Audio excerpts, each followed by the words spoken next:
नमस्कार, मी समाधान मानसाळे लोकन्यूजमध्ये आपलं स्वागत आहे. तुंगतमध्ये मी बघितलं तर या ठिकाणी जी काय दारूबंदी असली किंवा या ठिकाणी जी काय अशा जी व्यवसाय आहेत, त्याच्यामुळं या गावातील युवक आणि गावातल्या लोकांना त्या अवैध जो त्रास भोगावा लागतोय, या ठिकाणी कित्येक कुटुंब या ठिकाणी त्या कुटुंबावर बऱ्याच प्रकारचा आघात झालेला आहे. अशाच पद्धतीने बघायला गेलं तर इथं या ठिकाणी बघायला गेलं तर उपोषणाला बसलेल्या संध्याकाळच्या 10 वाजलेले आहेत.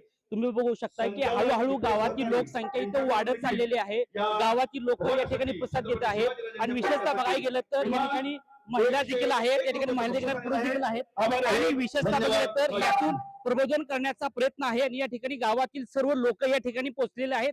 संध्याकाळच्या 10-11 वाजत आलेले आहेत, परंतु या ठिकाणी वेगवेगळे कार्यक्रम असतात. त्या कार्यक्रमाच्या माध्यमातून या ठिकाणी मांडलं जातं, परंतु सध्या गाव एका वेगळ्या वळणावर जात आहे. गावातील दारूबंदी झाली पाहिजे. गावातील वेगवेगळे व्यवसाय आहेत, या गावातील लोकांना त्याचा त्रास भोगावा लागतोय आणि विशेषतः एक गोष्ट हसावीशी वाटतेय, जे प्रशासन दारूबंदी झाली पाहिजे, अवैधरित्या विकत असेल तर त्यावर कारवाई करण्यासाठी ह्या देशानं स्थापन केलेलं आहे, परंतु त्याच्या विरोधात बसावं लागतंय. आणि आज विशेषतः बघायला गेलं तर देश स्वतंत्र झालाय, परंतु या तुंगतला काळा दिवस म्हणून या ठिकाणी आहे म्हणावं लागेल. कारण की या ठिकाणी तुंगत ग्रामस्थ या ठिकाणी पोहोचले आहेत. विशेषतः वारकरी संप्रदाय प्रत्येक ठिकाणी आपला प्रवचनातून आपलं काम करत असतोय.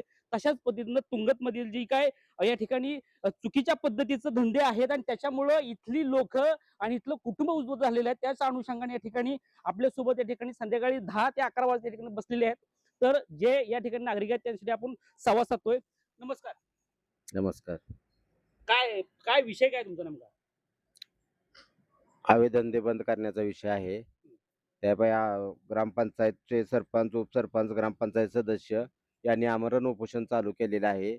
तर आमरण उपोषण चालू करण्यामागचं एकच हेतू म्हणजे एक 3 मागण्या आहेत. गावातील सर्व अवैध धंदे बंद झाले पाहिजे. अवैध धंदे करण्यास जो जागा देईल उपलब्ध करून, त्या जागा मालकावर गुन्हा दाखल झाला पाहिजे आणि जो अवैध धंदे करतो त्याच्यावर तातडीनं तडीपारीची कारवाई झाली पाहिजे.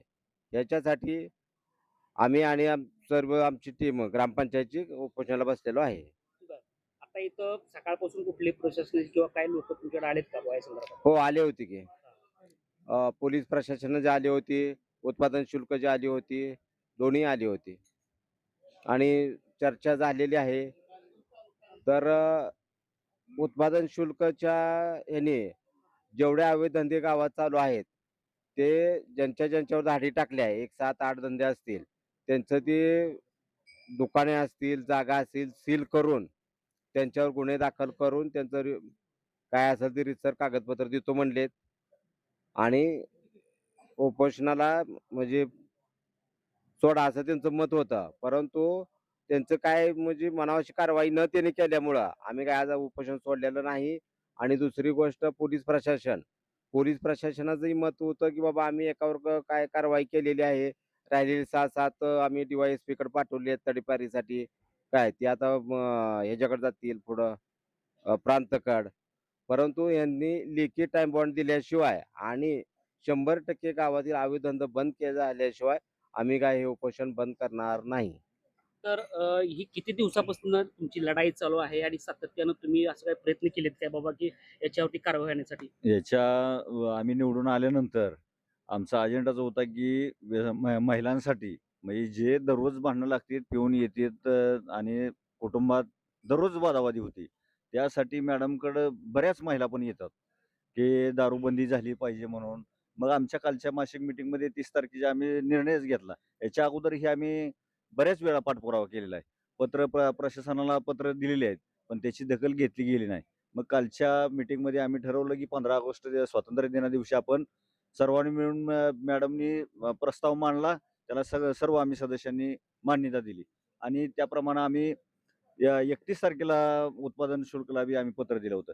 15 दिवस झाले त्याच्यावर कुठलाच ठोस असा निर्णय नाही किंवा पोलीस प्रशासनालाही आम्ही अगोदर पत्र दिलेलंच आहे. त्यांचा बी कुठल्याच प्रकारे म्हणजे प्रयत्न झालेला नाही.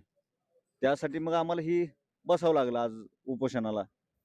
तर आज देश स्वतंत्र होतोय आणि आज तुंगतातली महिला असतील किंवा सर्व लोक या ठिकाणी येऊन बसलेली आहेत.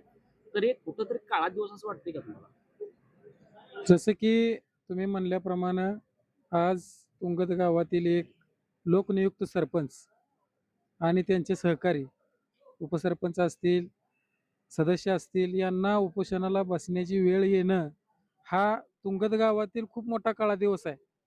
कारण की या ठिकाणी सुरू असणारी अवैध दारूधंदा, जेणेकरून दारू पिल्याने त्या कुटुंबाचं किती नुकसान होतंय हे त्या प्रत्येक कुटुंबाला माहिती आहे. अनेक कुटुंब उद्ध्वस्त झालेली आहेत. अनेक महिला विधवा झालेल्या आहेत. याचं एकच कारण आहे, ते म्हणजे दारू. दारूमुळे अनेकांचे प्रपंच उद्ध्वस्त झाले आणि महत्त्वाचं म्हणजे लहान विद्यार्थी असतील किंवा त्यांचं लहान मुलगा असेल, त्या मुलाला शिक्षणासाठी दिलेले पैसे असतील किंवा घरात बाजार आणलेला असेल, तो बाजार विकून दारू पिणारे लोक आपल्या तुंगतमध्ये आहेत. दुर्दैवाची बाब म्हणजे विद्यार्थ्याचं शाळेचं दप्तर विकलं आणि त्याची दारू पिणारी माणसं आहेत. घरातील भांडी तसेच घरातील साहित्य विकून दारू पिणारी माणसं आहेत. या सर्वांची आम्हाला किळस आली. आज आम्ही ज्यावेळेस समाजामध्ये वावरतो त्यावेळेस तेथील महिला असतील, काही लहान विद्यार्थी असतील, आम्हाला वारंवार सांगतात की आमचे वडील दारू पितात, संध्याकाळी आमच्या आईला मारतात. या सर्व वेदना आम्ही सहन करू शकत नाही. त्यामुळं आम्ही वारंवार प्रशासनाला निवेदन दिली, वारंवार भेटून त्यांना सांगितलं की या ठिकाणी दारू सुरू आहे. त्यावेळेस त्यांनी थोडीफार कारवाई केल्यासारखं दाखवलं, परंतु त्याच्यावर कोणताही ठोस निर्णय झाला नाही. म्हणूनच आम्ही ग्रामपंचायतीने निर्णय घेतला की बाबांनो, यावरती एकच निर्णय आहे की आपण स्वतः उपोषणाला बसायचं. जर काही दारूबंदी नाही झाली तर आपण आमरण उपोषण आहे. या ठिकाणी आमचा जीव गेला तरी चालेल, पण आम्ही हे उपोषण मागे घेणार नाही. जोपर्यंत दारू विक्रेत्यांवरती कठोर कारवाई होऊन त्यांना तडीपार केलं जात नाही, तोपर्यंत आम्ही उठणार नाही. आणि महत्त्वाचं म्हणजे जे दारूधंदे करण्यासाठी जागा देत आहेत, त्याही जागा देणाऱ्यावरती कारवाई व्हावी. आणि महत्त्वाचं, ते जी दुकानं ज्या ठिकाणी आहेत ते दुकानं सील व्हावी आणि ज्या दारू विक्रेत्यावर मकोका लावावा अशी आमची विनंती आहे. त्याशिवाय आम्ही आंदोलन मागे घेणार नाही. महत्वाची गोष्ट बघायला गेलं तर वारंवार तक्रार करून देखील याच्यावरती यांना न्याय मिळत नाही. पण नेमकं हे प्रशासन कशासाठी आहे? जर अख्खं गाव एखादी गोष्ट चुकीची असेल तर ठीक आहे की एक माणूस तक्रार करू शकतो, पण अख्खं गाव यासाठी उतरत आहे. गाव उतरत असताना महिला देखील आहेत आणि विशेषतः बघायला गेलं तर या ठिकाणचे जे महिला सरपंच आहेत त्यांच्याशी आपण संवाद साधतोय.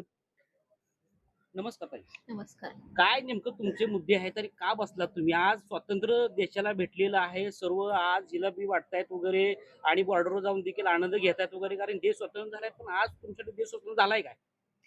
तसं बघायला गेलं तर आज आम्ही अवैध धंदे बंद करण्यासाठी ते उपोषणाला बसलो आहोत आणि आमच्या मागण्या फक्त 3च आहेत. जे अवैध धंदे करतायत त्यांच्यावरती गुन्हे दाखल करा, त्यांना तडीपार करा. जिथे चालू आहेत ते जागा सील करा आणि ज्या जागेमध्ये चालू आहे त्या जागा मालकांवरती पण गुन्हे दाखल करा. असे 3च आपले मुद्दे आहेत आणि त्याच्यावरती आम्ही उपोषण करतोय. कोण अधिकारी वगैरे आले का तुमच्याशी काय संवाद हां, साधला का? अधिकारी येऊन गेले. आमदार साहेब आले होते आपले अभिजित पाटील. त्यासोबतच एक्साईज ऑफिसर आणि आपले API वगैरे आले होते. हं. जर समजा इथं ह्याला मागणी नाही भेटली किंवा तुमची जी मागणी पूर्ण नाही झाल्या तर काय पुढची कारवाई असणार आहे तुमची? उपोषणच आम्ही कडक करणार आहोत. म्हणजे जे आहे ते कंटिन्यू ठेवणार आहोत. गरज पडली तर आपल्याला एक्साईज ऑफिसर आहेत किंवा पोलीस स्टेशन आहेत तिथे सुद्धा आम्ही जाऊन पुढे मागे न बघता उपोषण कंटिन्यू करणार आहोत. तर उपोषण न थांबता सगळ्या गोष्टी चालणार आहेत. तर ह्या ठिकाणी काही गावातील नागरिक आहेत, तर यांना आपण त्यांच्याशी संवाद साधतोय आपण. दादा नमस्कार. नमस्कार. का बसला उपोषणाला तुम्ही? आमच्या गावात तुंगत गावचे ग्रामपंचायत सदस्य अखिल आतार आमच्या गावातले अवैध धंदे बंद करण्यासाठी आम्ही एक पिढा विचारलेला आहे आणि ते पूर्णपणे बंद व्हावं यासाठी आम्ही उपोषणाला बसलेलो आहे. तर गावातील जे सदस्य पण आहेत ते देखील या ठिकाणी बसलेले आहेत, कारण की हे बंद झालं पाहिजे. हळूहळू बघितलं तर गावातील लोक इथं येत आहेत आणि ज्यांना खरंच वाटतंय की गावातलं काहीतरी चांगलं झालं पाहिजे.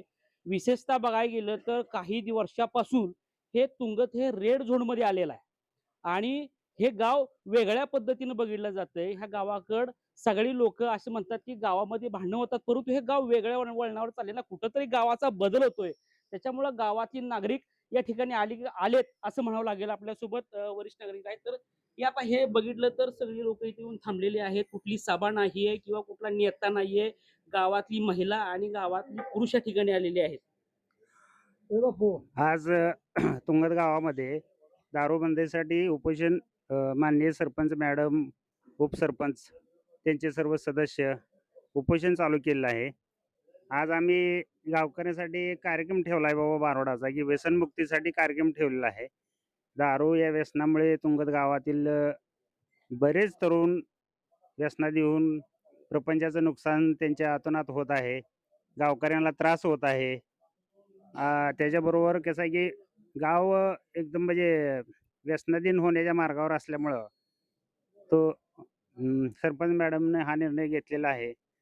तरी गावकऱ्यांनी सर्व सहकार्य करावं आणि त्याचबरोबर प्रशासनानेही दारू विक्री बंद करून तुंगत व्यसनमुक्त करावं ही मी प्रशासनाला विनंती करीत आहे. तर ह्या गावातील जे काय जे व्यवसाय असे आहेत की जे गावातील युवकांना आणि गावाला कुठंतरी विळखा घालण्याचा प्रयत्न करतात, तर ते थांबलं पाहिजे. आणि गावातनं खरंच योग्य आहे. परंतु एवढा वेळ का? कशासाठी एवढा वेळ लागतोय ही महत्वाची गोष्ट आहे. का आलात तुम्ही एवढ्या रात्री? आज आता 11 वाजतायत. 11 वाजतायत तर काय इथं कशासाठी आला तुम्ही? काय नाही, गावची दारूबंदी झाली पाहिजे. बर. दारूबंदी, गुटखा वैद्य जेवढे धंदे आहेत सगळेच. बर. त्यात दारूबंदी आली, मटका आला, गुटखा आला, सगळं आलं. बर. सगळं बंद झालंय. पण हे बंद करायसाठी बरीच वर्ष आपल्या गावात प्रयत्न चालू आहेत. बर. पण यश आलेलं नाही. बर. इथून आता बायकांनी सुरुवात केली आहे. यश यावं ही अपेक्षा म्हणून थांबलोय इथे. अनेक गावातील कुटुंब उद्ध्वस्त झालेली आहेत आणि अशा प्रसारमाध्यमातून बाईटमधून येतंय. आणि बघितलं तर काय घरामध्ये जे मुलं आहेत त्यांची लग्न देखील झाली नाही, अशी बिकट परिस्थिती आहे. परंतु एवढी मोठी अडचण असताना, गाव कुठंतरी वेगळ्या दिसून जात असताना देखील गावातली मंडळी हळूहळू येत आहेत, परंतु तशा तीव्र पद्धतीने दिसत नाही. गावातल्या मंडळीचा आज थोडा चांगलाच प्रतिसाद आहे. आजच्यापेक्षा उद्या प्रतिसाद वाढेल. प्रत्येक घरात समस्या आहे. प्रत्येक तरुण व्यसनाधीन झाला आहे. त्यामुळं गावाने हळूहळू उद्यापासून फरक पडेल गावाला आणि ही अवैध धंदे सगळे बंद झाले पाहिजे अशी आमची भूमिका आहे सगळ्याची. ग्रामपंचायती वतीनं आम्ही सगळ्यांनी गाववाल्यामार्फत ते आपण उपोषण चालू केलं. बरं, मला सांगा की आता जर हे पहिला दिवस आहे, याच्या अगोदर देखील निवेदन दिलेले आहे तो ग्रामपंचायत माध्यमातून, परंतु म्हणावाशी तक्रार की म्हणावाशी लक्ष दिलं जात नाही. वेळोवेळी पोलीस स्टेशनला बऱ्याच वेळा निवेदन दिले ती, बऱ्याच वेळा पाठपुरावा केलाय, तरी प्रशासन गाफील राहते. प्रशासनाने ह्याच्यावर लक्ष दिलं नाही मुळात. त्यामुळं ही वेळ आज उपोषण करायची आली. त्यामुळं आम्ही दारूबंदीसाठी उपोषण धरले. निर्णय चांगला आहे, परंतु कुठंतरी इथं जे येणारे जी काही अधिकारी आहेत त्या अधिकारी निर्णय घेताना थोडं म्हणजे मागे पुढे बघतात. कशामुळं?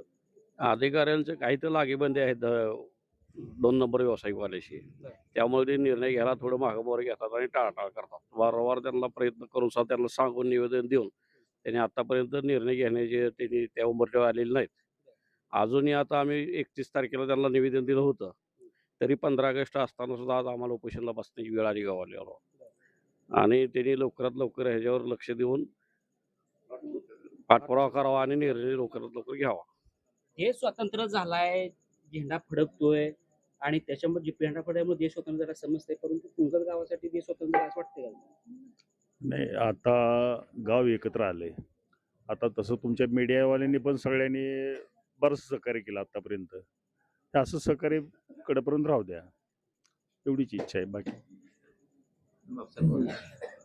युवा आहात, गाव बदलतंय, तुम्ही जसं बदलला तशाच पद्धतीनं गाव बदलतंय, बदललं पाहिजे. कारण की या गावातून जे शिकून गेले ते मोठ्या संस्था काढल्या, मोठ्या शाळा काढल्या, आजूबाजूची गावं सुधारली. जी लोक शाळाला इकडे सायकलवर यायची, पण ती गावं सुधारली, पण तुंगत सुधारले नाहीये. आणि अशा पद्धतीने या ठिकाणी व्यवसाय सुरू होतात. तर काय वाटतं तुम्हाला? त्याच्या पाठीमागं ज्यावेळेस ग्रामपंचायत निवडणूक झाली होती त्यावेळेस सगळ्यात अगोदर प्रामुख्यानं पहिला आमचा अजेंडा होता की गावमध्ये जे असणारे अवैध धंदे आहेत हे सगळे अवैध धंदे बंद झाले पाहिजे. गेली 2023 पासून आम्ही सातत्यानं पाठपुरावा करतोय, परंतु प्रशासन कुठंतरी याला पाठटाकण करतंय आणि स्वतः प्रवृत्त करतंय की अवैध व्यवसाय करण्यासाठी. तर आज दुपारीच आपल्या माढा मतदारसंघाचे आमदार अभिताभ आले होते. त्यांनी सर्व यंत्रणा इथं बोलवून घेतली होती आणि त्यांना अतिशय सज्जड दम देऊन त्यांनी क्लिअर सांगितलेलं आहे की तुंगतमध्ये एकही अवैध व्यवसाय चालला नाही पाहिजे. दुपारपासून दोन्ही डिपार्टमेंट कारवाई करायच्या ह्याच्यात आहे सध्या. आणि त्यांना उद्यापर्यंत अल्टिमेट त्यांनी दिलेलं आहे की उद्यापर्यंत सर्व धंदे बंद करून ह्या तरुणांचं उपोषण सुटलं पाहिजे आणि गुन्हे दाखल झाले पाहिजे. ती जे व्यवसायामध्ये करतात ते हद्दपार झाले पाहिजे की जेणेकरून जे आता उपोषणाला बसले आणि याच्या पाठीमागे उपोषणाला बसले त्याचा अर्थ इथं जे बसले त्यांच्या कोणाच्याही घरचा काही प्रॉब्लेम नाही.